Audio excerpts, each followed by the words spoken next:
How many nights have you lost sleep because of one sentence someone said to you? How many days have you thrown away because of one message, one comment, one small moment you couldn't let go of? You replayed it, you analyzed it, you added stories on top of stories until your mind felt like a battlefield. You always owned the option of having no opinion. Marcus Aurelius. Sit with that for a moment. How much of your anger, your frustration, or your sadness has truly been caused by what happened, and how much has been created by the story you built around it? A careless word from someone, a situation that didn't go your way, a text left unread, a short reply that felt cold, a moment where life seemed unfair. Something happens, and we react. We explode, we overthink, or we shut down. And yet, in the eyes of the Stoics, none of these things have the power to disturb us unless we hand them that power. Anger is one of the most destructive emotions. It doesn't just hurt others. It burns you from the inside. It steals your calm, your clarity, your ability to think, your ability to see what really matters. It makes you say things you'll regret and do things you'll wish you hadn't. It ties your mood to other people's behavior and makes you a slave to outside forces. Something Stoicism teaches us to resist at all costs. Because when you're angry, you're not free. You're being controlled by your emotions instead of directing them with wisdom. For the Stoics, true strength is not found in controlling others. It's in learning to control yourself. Epictetus once said, "It's not what happens to you, but how you react to it that matters." This means that no matter what anyone says or does, no matter what life throws at you, your inner peace is always, always in your hands. Anger and frustration might rise for a moment because you're human, but you have the power to decide what stays in your mind and what passes like clouds in the sky. So today, I'm sharing 8 powerful Stoic principles that have helped me and thousands of others break free from the anger trap. I'm not promising this will be easy, but I am promising it will be worth it. Stay with me until the end, because each rule builds on the last one, and by the time we're done, you'll have a complete roadmap to inner peace. And hey, if this resonates with you, make sure you're subscribed to Stoic Ocean. This channel is dedicated to helping you master your inner world. Every video we create is designed to give you practical tools for real transformation, not just motivation for 5 minutes. If you're ready to choose peace over pointless anger, type this in the comments. My peace is stronger than any anger. I read every single comment, and I'd love to hear from you. Hit that like button if you're ready to master your inner peace. Your support helps us reach more people who need these tools. Now, let's begin. Rule 1. Separate what happened from what you think it means. This first rule is foundational. Master this, and the rest becomes far easier. Seneca once wrote, "We are more often frightened than hurt, and we suffer more in imagination than in reality." The same is true with anger. What makes you upset is rarely the event itself. It's the story you attach to it. The event happens once, but the story you tell yourself about it can last for years. Think about it. Someone cuts you off in traffic. What happens instantly? You think, how dare they disrespect me? They put me in danger. People are so selfish. Your heart rate rises, your jaw tightens, your mind explodes with judgments. But what if you change the story? Maybe they're rushing to the hospital. Maybe they didn't see you. Maybe they're simply careless. But here's the key. Why should their carelessness take away your peace? Why should a stranger's mistake decide your state of mind? The Stoics believed that no event is inherently good or bad. It's our judgment that gives it meaning. Marcus Aurelius reminded himself daily, if you are distressed by anything external, the pain is not due to the thing itself, but to your estimate of it. And this you have the power to revoke at any moment. This is incredibly powerful. It means that every time you feel anger rise within you, You can pause and ask yourself, am I upset because of what happened or because of the meaning I gave it? That single question can change the direction of your entire day. It's not just traffic. Think about a message you received. Someone replies with a short sentence, no emoji, no warmth. Your mind rushes in. They're annoyed with me. They're disrespecting me. They don't care about me. The event is simple. A short reply. The suffering comes from the story you added on top. So how do we practice this? Practical steps to apply this rule. Pause before reacting. When something irritates you, train yourself to take 3 slow breaths before speaking or acting. Those 3 breaths give you back control. In that brief moment, you step out of reaction and into response. You move from automatic anger to conscious choice. Reframe the situation. Instead of thinking, this is unfair to me, ask yourself, what if this isn't about me at all? What if they're dealing with their own struggles? What if this is simply how life unfolds sometimes? These questions shift your perspective almost instantly. Detach from the story. Remind yourself, the event is neutral. My judgment is optional. You can choose to see it differently. You can choose a more grounded, less personal interpretation. When you start separating events from your judgments, you gain the power to choose peace instead of anger.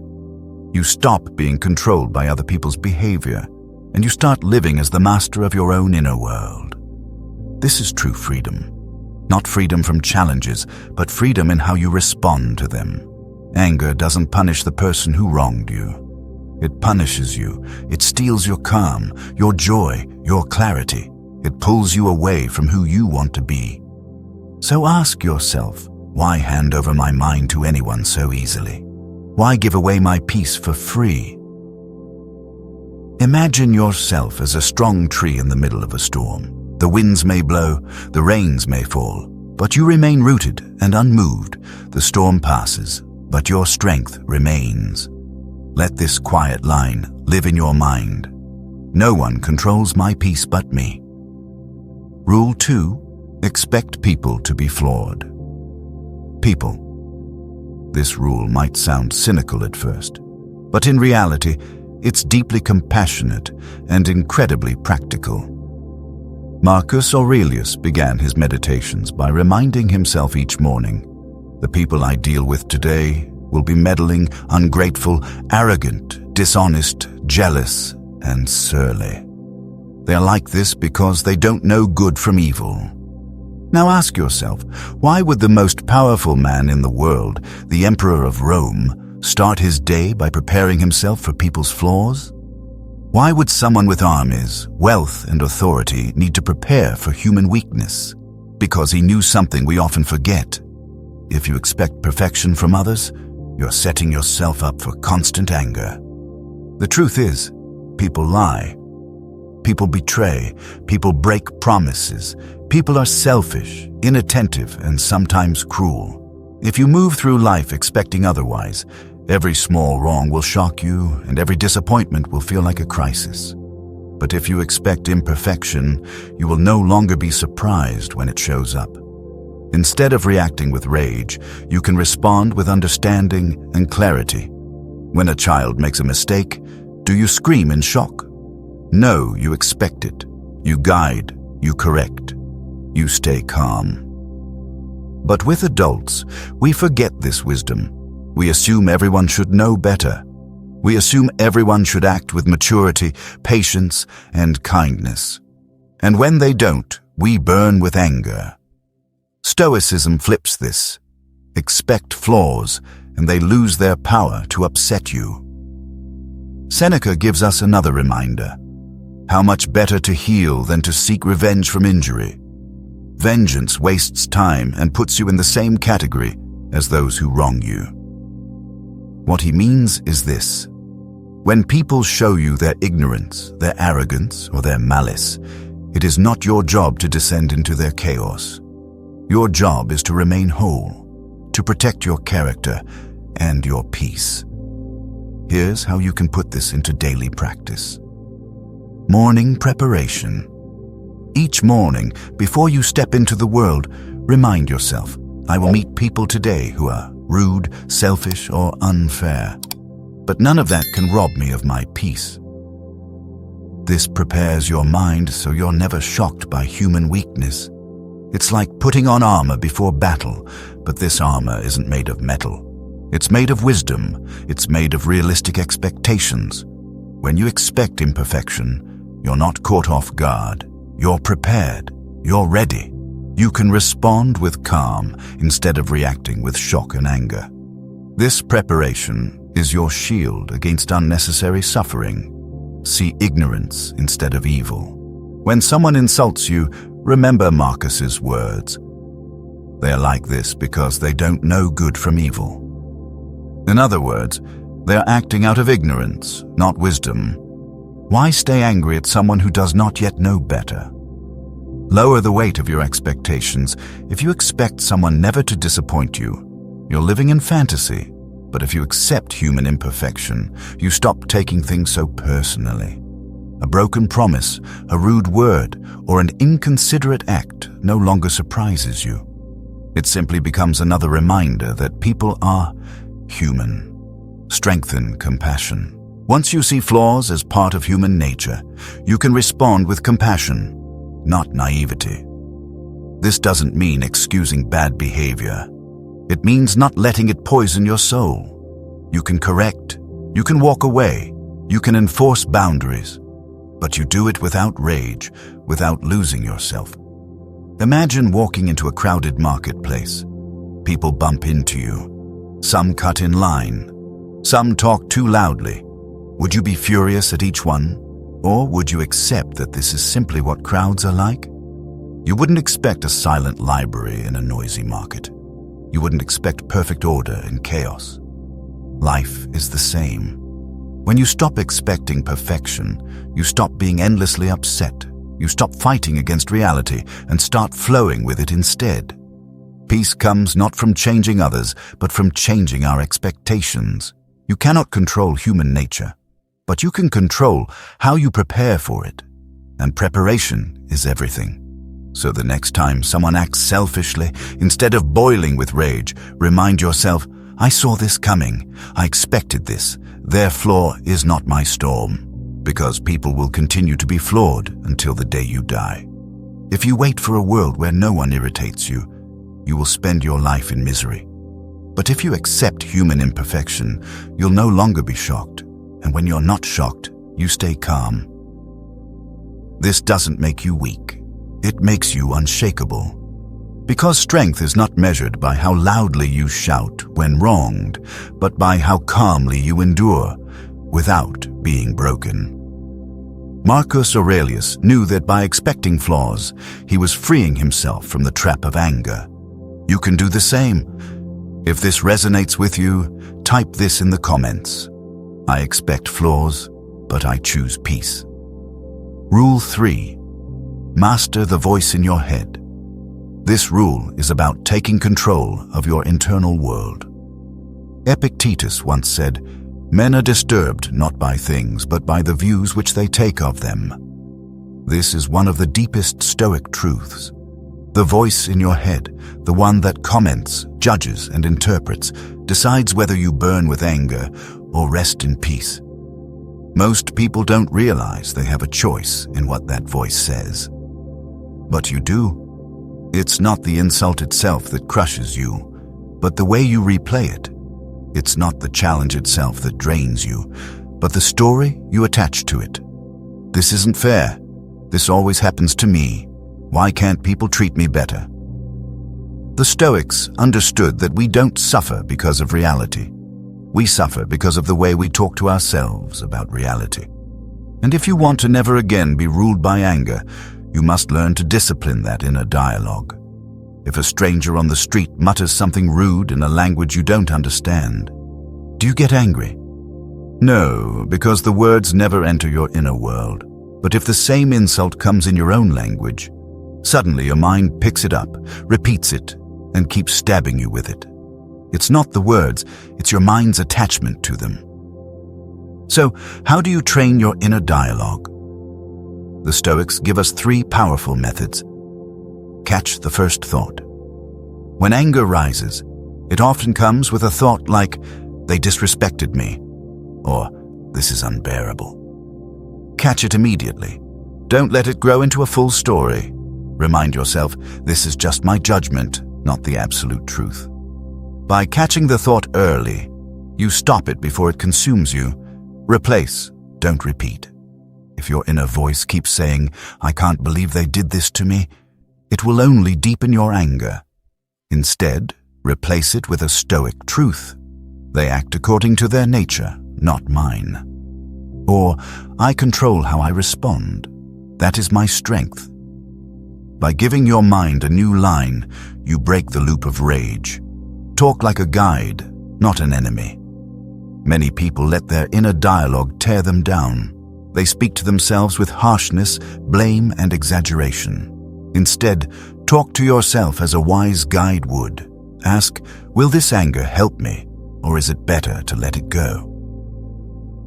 Direct your mind as if you were leading a friend, not punishing an enemy. Your mind is like a theater. You can't always control who walks in, but you can decide which script gets performed. Or think of it like a radio. Some channels play anger on repeat. Some play wisdom, acceptance, and calm. You are the one holding the dial. Seneca warned us, we suffer more often in imagination than in reality. And the imagination speaks through our inner dialogue. If you don't train it, it will betray you. But once you master it, you can face any insult, any betrayal, any challenge without losing yourself. Here's a simple daily exercise. Each evening, reflect on your day. Ask yourself, where did my inner dialogue betray me today? Did I add unnecessary stories to what happened? Did I make assumptions that weren't true? Did I exaggerate the situation? Then reframe them and rewrite the story in calmer words. Train your mind to speak differently tomorrow. Over time, your inner voice becomes your ally, not your enemy. Another powerful tool is journaling. Marcus Aurelius didn't write his meditations to publish them. He wrote them to remind himself of Stoic truths, to discipline his inner voice. You can do the same. Each time anger lingers, put it on paper. Write down what happened. Then ask yourself, what judgment did I add that made this worse? What story did I create that wasn't fully true? What meaning did I attach that increased my suffering? Then gently replace it with a calmer truth. Write a new interpretation, a more peaceful one, a more accurate one. Because at the end of the day, the mind is like a theater. If you let angry scripts run freely, they will dominate the show. But if you rewrite the script with reason and calm, anger has no stage to perform on. You become the director of your inner theater. You decide what plays out. The next time you feel anger boiling, step back and ask yourself, what exactly am I saying to myself right now?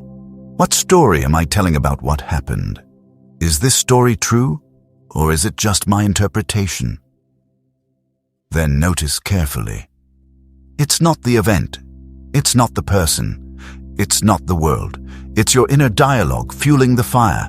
It's the meaning you've attached to what happened. And the moment you see this clearly, the fire begins to fade. You realize you can change the story. You can choose a different meaning. When you take charge of your inner voice, you take charge of your peace. Nothing outside you can disturb you unless your mind agrees to it. That is why Epictetus said, "You may fetter my leg, but not even Zeus himself has the power to break my freedom of choice."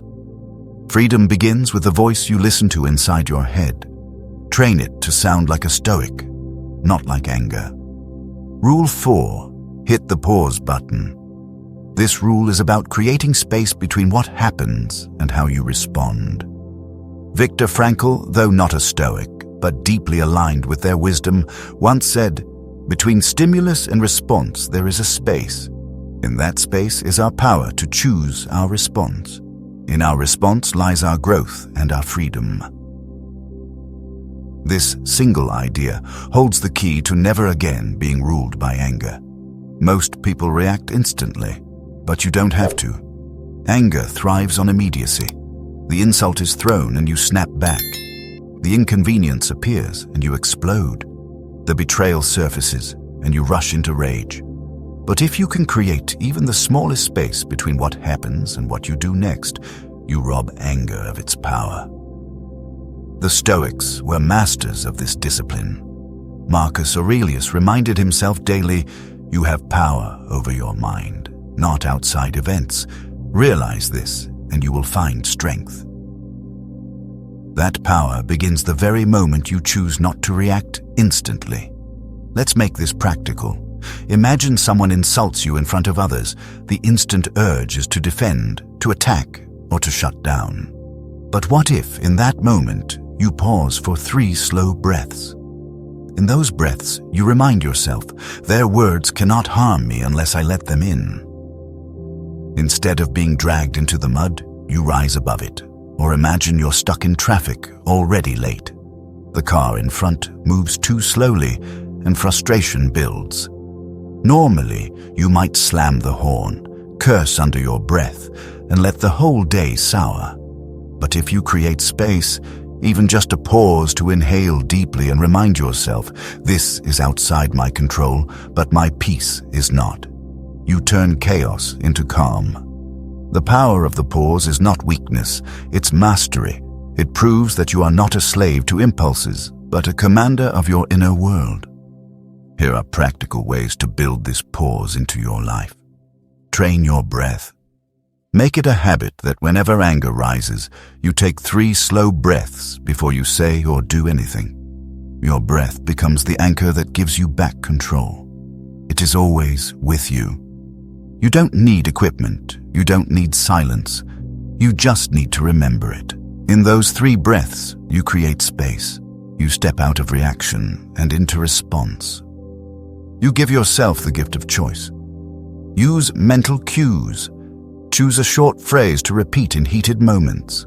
For example, "This is just noise," or "I will not hand them my peace."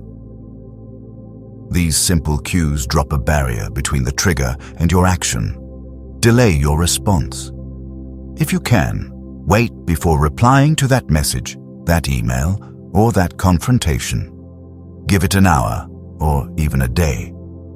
You will notice that what once felt urgent loses its fire when you step away. Practice daily small pauses. Don't wait for big conflicts to train this skill. Practice pausing in small annoyances. When you spill water, when someone talks too loudly, when plans change, when traffic is slow, when someone doesn't reply quickly, when things don't go as expected.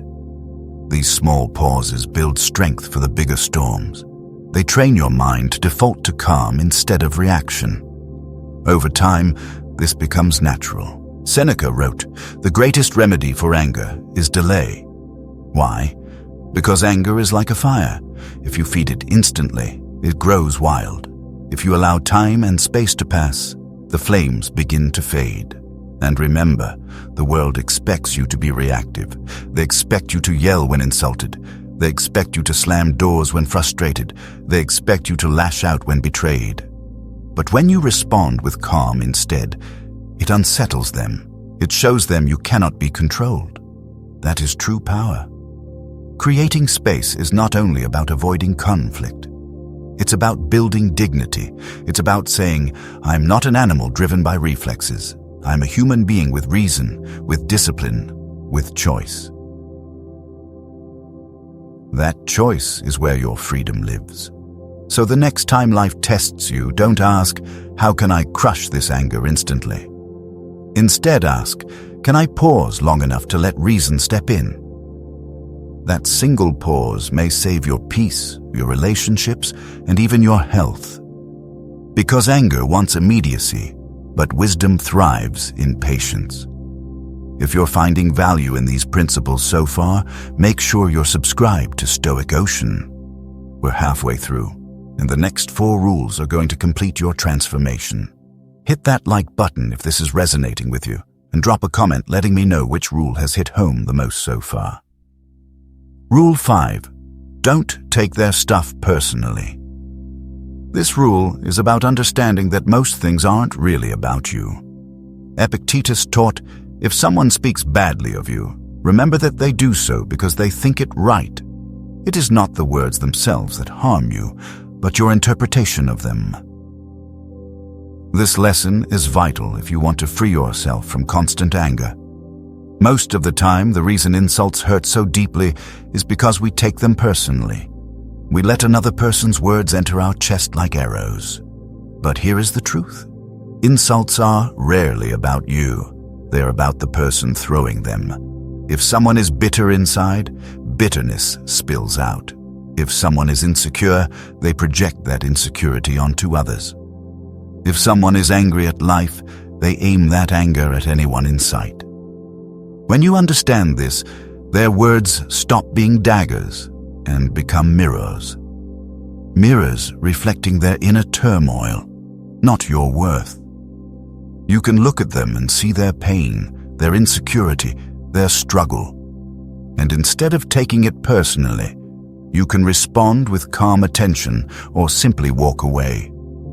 Seneca reminded us, a man who suffers before it is necessary suffers more than is necessary. When someone insults you, you suffer twice if you keep replaying it. Once when they speak, and again when you repeat it in your mind. But what if you didn't keep repeating it? What if you recognized, this is their noise, not my truth? What if you simply let it pass through without grabbing hold? Here's how you can practice this in your daily life. Redefine insults. Instead of thinking, they hurt me, shift your perspective to, they revealed themselves. Their words expose their own bitterness, ignorance, or lack of control, not your identity. When someone insults you, they're showing you who they are, not who you are. This shift in perspective is deeply liberating. Practice indifference. Marcus Aurelius often reminded himself, choose not to be harmed and you won't feel harmed. Don't feel harmed and you haven't been. When insults come, you can decide not to pick them up. An insult only lives if you give it shelter in your mind. Detach your worth from opinions. Imagine you're holding a diamond. If someone calls it worthless, does the diamond lose value? Of course not. Your worth is not dictated by what others say. Their opinions are simply noise moving through the air. Respond with silence. One of the greatest ways to prove that insults don't touch you is to say nothing at all. Silence is strength. When you don't react, you show that you are above the storm. It unsettles the insulter, but more importantly, it preserves your peace. Let's be honest. Words can sting. When someone mocks you, spreads lies, or tries to humiliate you, the natural reaction is to fight back. But their words say far more about their character than about yours. If you carry their poison, you let them win twice. First when they speak, and again when they steal your calm. Marcus Aurelius gave himself this advice. When another blames you or hates you, or people voice similar criticisms, go to their souls, penetrate inside, and see what sort of people they are. You will realize that there is no need to be racked with anxiety that they should hold any particular opinion about you. This is profound. Instead of asking, why did they insult me? Ask, what kind of soul must they have to insult another? You will quickly see it's their weakness, not yours. So the next time someone throws words meant to wound you, stand tall in silence and remind yourself, their words reflect their inner state, not my worth.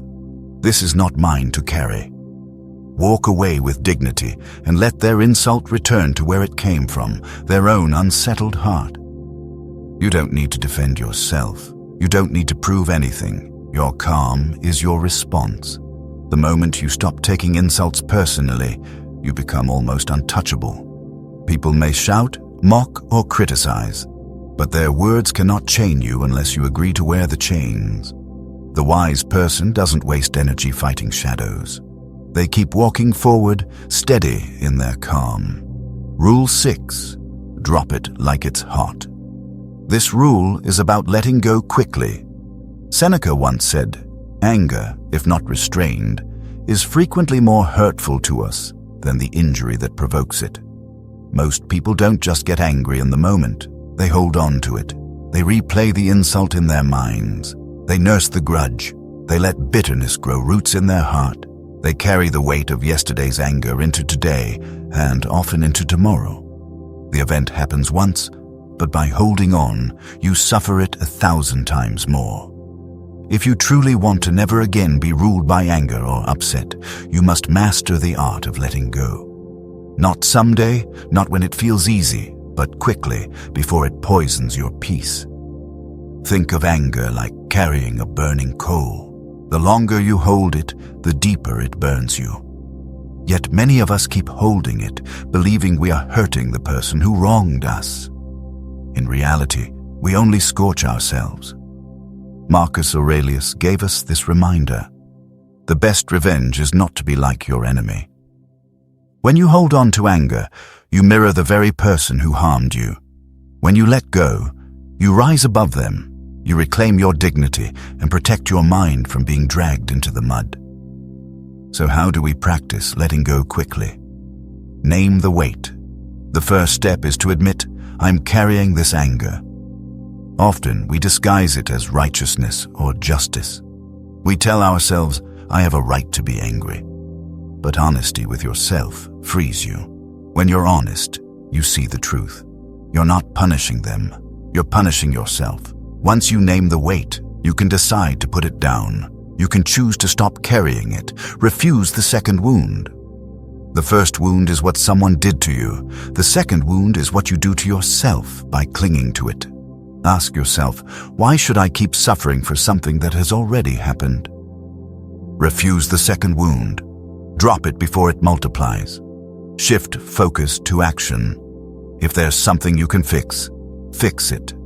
If not, accept it and move forward. Anger is wasted energy.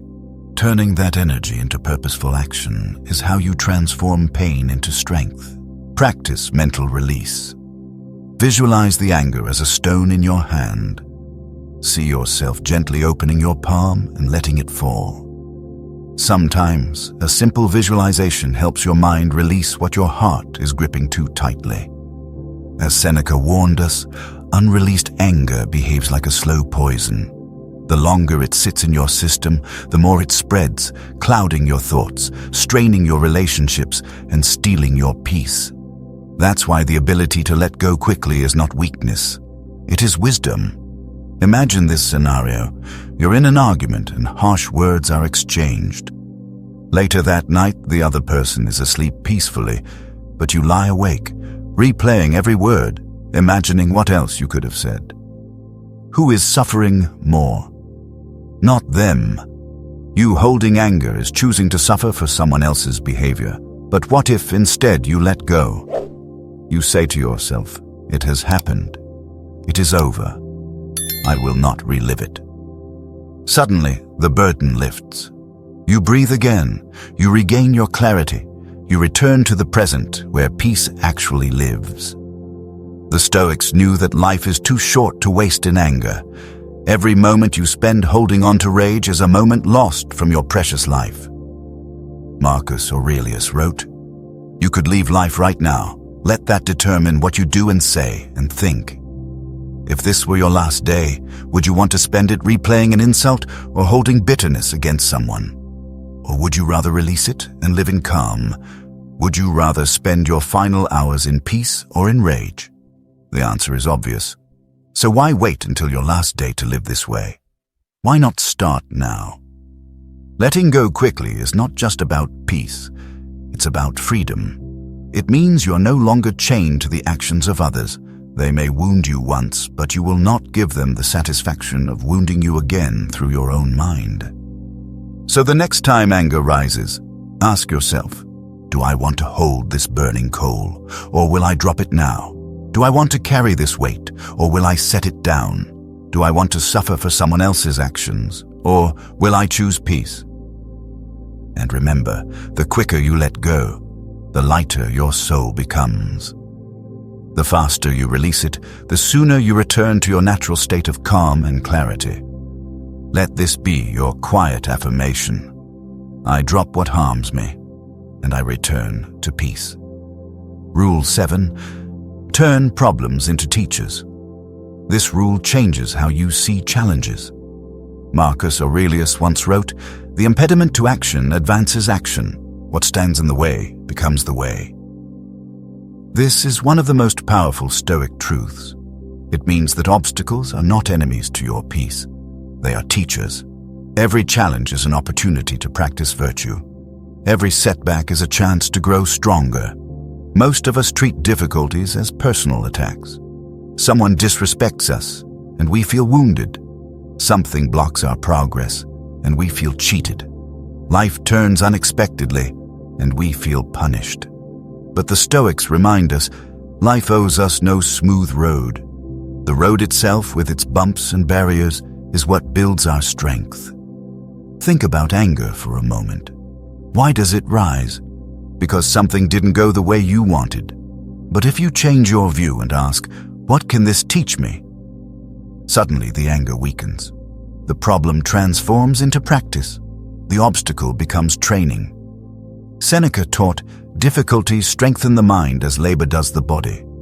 Just as muscles grow only when tested with resistance, your character grows when tested by setbacks. If you never faced disrespect, how would you practice patience? If no one ever opposed you, how would you strengthen resilience? If life never disappointed you, how would you learn acceptance? If everything always went smoothly, how would you develop inner strength? The challenges are not punishments, they are training. To apply this, start practicing 3 mental shifts. These shifts will transform your relationship with difficulty. First, ask the training question. When someone angers you, don't ask, "Why me?" Instead ask, "What skill is life training me in right now?" Patience, calm, detachment, resilience, compassion. This reframes frustration into practice. It turns every challenge into an opportunity for growth. Suddenly, you're not being punished, you're being trained. Second, flip the value of setbacks. When things don't go your way, instead of saying, "This ruins everything," say, "This is part of my training." Treat every difficulty as a weight in the gym of life. Without resistance, you would never grow. Third, honor the lesson, not the hurt. Even when pain strikes, focus on the lesson it brings, not only the wound it leaves. An insult may sting, but it teaches you endurance. A delay may frustrate you, but it teaches patience. Let's make this practical. Imagine someone betrays your trust. You could be consumed by rage, thinking only of their betrayal. Or you could step back and ask, what does this teach me about trust, about human nature, about resilience? The lesson becomes a shield that prevents the anger from consuming you. Or picture losing an opportunity you worked hard for. Most would drown in bitterness. But the Stoic response is, this loss is my training in acceptance. It will strengthen me for something greater. The obstacle doesn't break you. It builds you. Marcus Aurelius lived this truth daily. As emperor, he faced betrayal, war, plague, and endless criticism. Yet instead of raging at the unfairness of life, he wrote to himself, "The obstacle on the path becomes the path." He used each hardship to strengthen his soul. When you start to see setbacks as teachers, something amazing happens.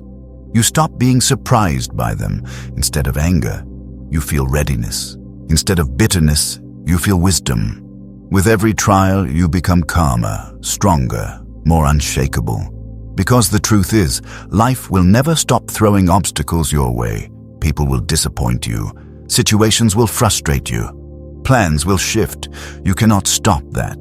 But you can train yourself to meet them, not with anger, but with curiosity and strength. So the next time you feel anger boiling because life isn't going your way, pause and ask, what lesson is hidden here for me? Then remind yourself, the obstacle is not my enemy. It is my teacher. Let this sink in as a quiet affirmation. Every obstacle is my teacher, not my enemy. Rule 8. Stay right here, right now. This final rule brings everything together. Seneca once said, "We suffer more often in imagination than in reality." This is a central Stoic truth for mastering anger and upset. Much of our frustration doesn't come from the present. It comes from ruminating on what has happened, what might happen, or what should have happened. The present moment is usually peaceful. It's our thoughts about the past and future that create suffering. Think about it. Someone wronged you yesterday, and today you keep replaying it. Or you fear that someone will betray you tomorrow, and your mind spirals into stress. The event itself may be minor, or even forgotten by others, but you are living in it over and over again. That is where anger and upset take root. The Stoics taught that your power lies in the present moment. You cannot change the past. You cannot control the future. But you can choose your thoughts, your attention, and your actions right now. Anchoring yourself in the present is like dropping an anchor into a stormy sea. It keeps you steady when the waves of emotion threaten to capsize you. Marcus Aurelius reminded himself, confine yourself to the present.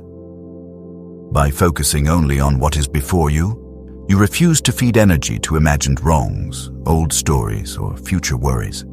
You stop feeding the fire of anger and stay grounded in what truly matters. Here's how to apply this in daily life. Notice when your mind wanders. Anger often arises when your mind drifts to past hurts or imagined slights. The first step is awareness. Catch yourself. I'm replaying what happened yesterday. I'm imagining a worst-case scenario for tomorrow. I'm living in memory or imagination, not in the present.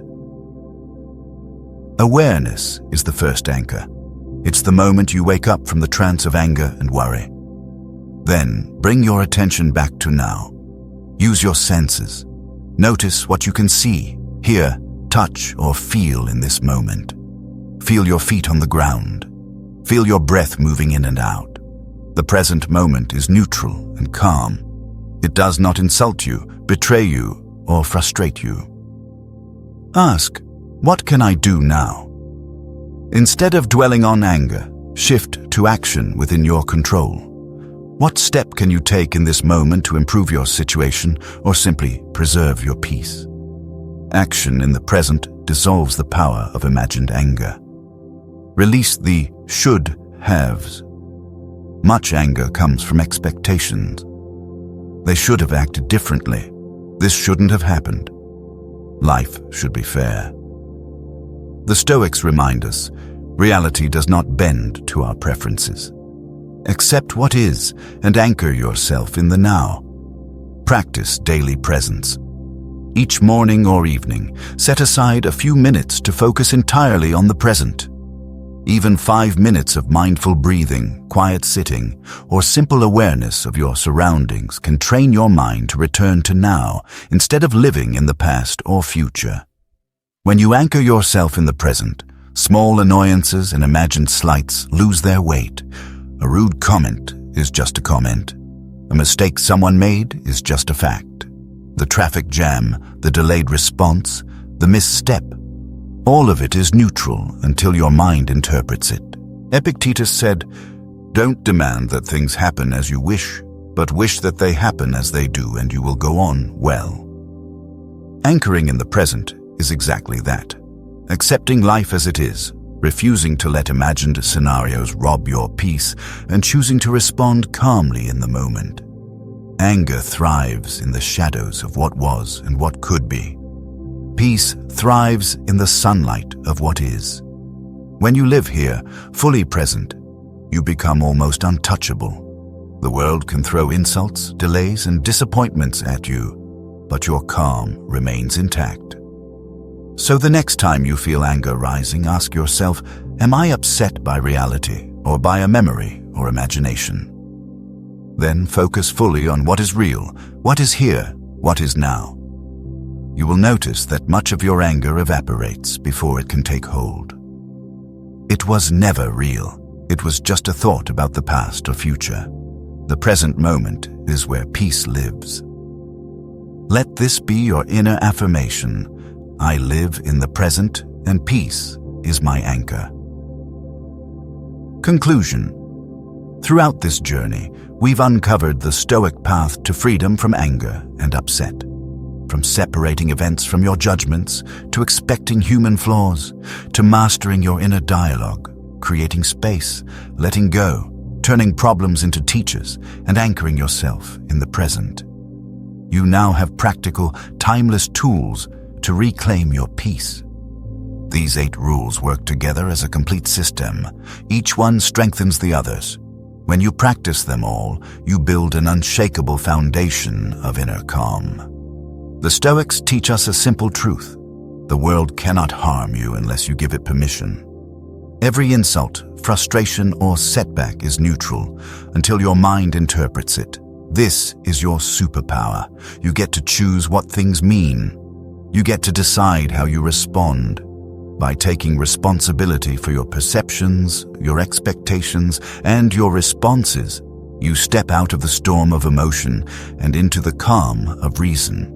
You become the master of your inner world. Remember, anger is a thief. It steals clarity, joy, and your ability to act with wisdom. But when you follow these Stoic practices, you make yourself untouchable. You no longer hand over your peace to anyone or anything. You respond with calm. You see obstacles as teachers. You let go quickly. You live here in the present. And above all, you choose what to believe, what to feel, and how to act. The greatest freedom is not the absence of challenges. It is the mastery of your inner world. Life will always throw tests, but no storm is strong enough to destroy a mind rooted in discipline, reason, and calm. Start today. Apply these principles. Practice them in the small moments and watch your old reactions slowly fade. Let your life become proof that inner peace is not an accident. It is a practice, and it is always within your control. Don't wait for the perfect moment. Start with the next irritating situation that comes your way.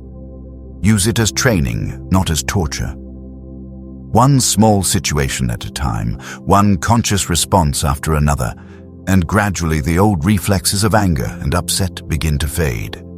Your life will grow quieter, your mind will grow sharper, your soul will grow stronger. You'll notice that things that used to trigger you no longer have power. You'll catch yourself responding with calm instead of reacting with rage. The noise outside may stay the same, but inside, you will not. This transformation is real. It is possible, and it is available to you right now. If you found this video valuable, let it be the start of your practice. Like this video to help it reach someone who needs peace. Share it with a friend who carries too much anger. Subscribe to Stoic Ocean if you want more tools to master your inner world. We create content like this every week, so you never have to walk this path alone.